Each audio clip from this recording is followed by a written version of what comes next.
Today, guys, I'm going to talk about the pain and pleasure cycle. And the reason I want to talk about that is because in the last 2 weeks, I managed to pull a muscle in my side, or a ligament or something. I didn't really think much of it because it was a very small pull, and then carried on and was fine.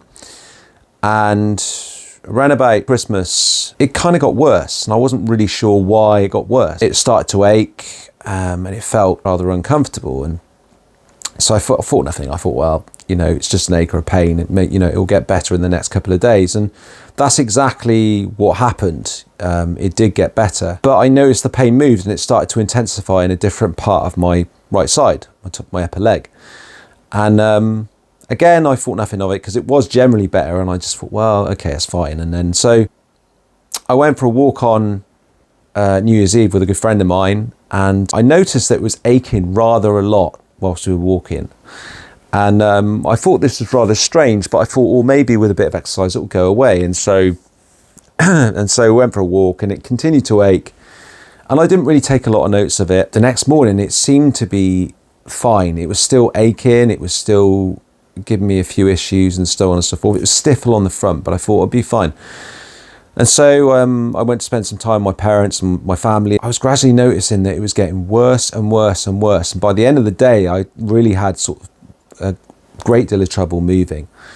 So I thought, well, maybe if I go to bed and rest it will be fine. So I woke up the next morning and I was in a lot of pain.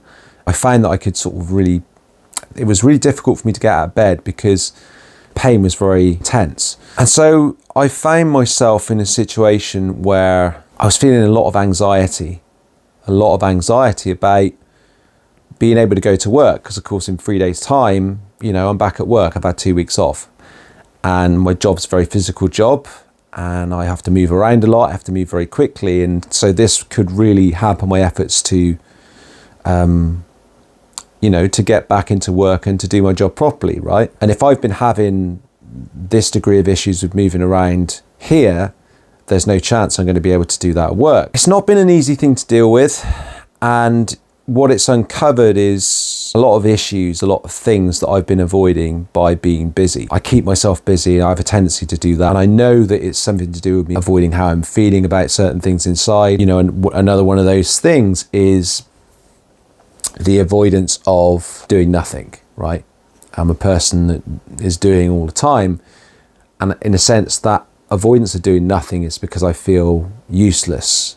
If I'm not doing anything, I feel like I should be doing something. So it's left me feeling rather angry, rather bitter, rather stuck. And I came to the conclusion that this would be the perfect time to sit and be present. Because obviously I don't have any other choice necessarily, because I've disabled myself somehow, and it's not allowing me to move around in the same sort of way that I have been. So, I think that it's a real opportunity. And one of the things that I had an opportunity to do yesterday was to sit and be with the emotions and the feelings coming up.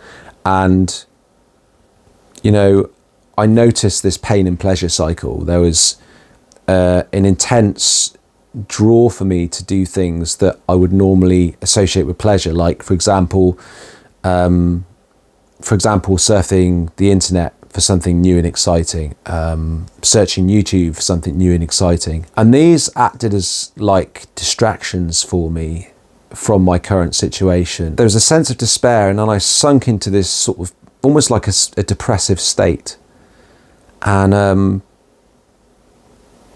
it was really quite unpleasant. And this is one of the things that I'm always wanting to avoid. When I was depressed a lot in the last sort of 10 to 16 years, it felt awful to me. It's indescribable how bad that felt to me. And I spent a long time in getting out of that situation, and there's no way that I want to return to that situation. And so in a sense, I feel like keeping myself busy is keeping myself away from that situation. And that's what I was observing this yesterday. And there's a thing that Eckhart Tolle talks about, which is being the watcher. And what he's talking about is being the watcher of your thoughts, the watcher of your emotions, but not getting involved with those thoughts and emotions, just being the watcher. In a sense, when you watch the emotions and the thoughts, eventually they burn themselves out and they disperse. So this is what I've been experimenting with over the past couple of days in my current state of suffering. And I'm up and down at the moment.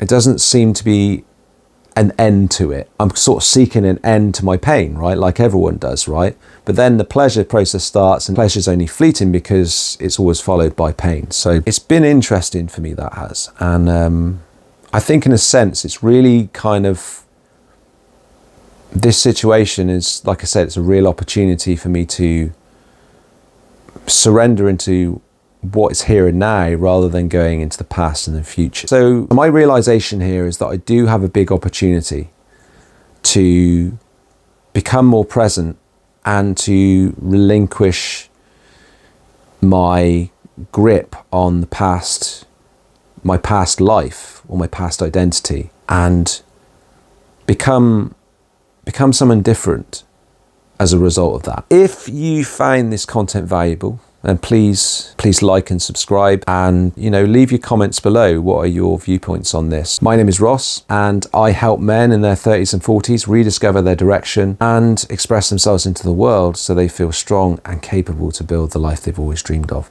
So take it easy, guys, and I'll speak to you very soon.